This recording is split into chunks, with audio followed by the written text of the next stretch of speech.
Siirt'te dün hayatını kaybeden 63 yaşındaki Naif Sepet, cenaze namazının ardından Zevye mezarlığına defnedildi. Sabah saatlerinde yakınları mezarın başında sesler duyduğunu belirterek durumu yetkililere bildirdi.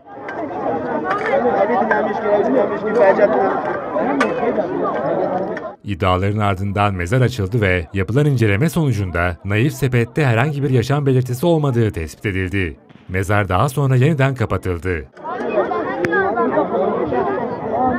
Ziyaretçilerin büyük endişe yaşadığı olayın ardından yakınları ve mezarlık yetkilileri durumun şokunu atlatmaya çalıştı.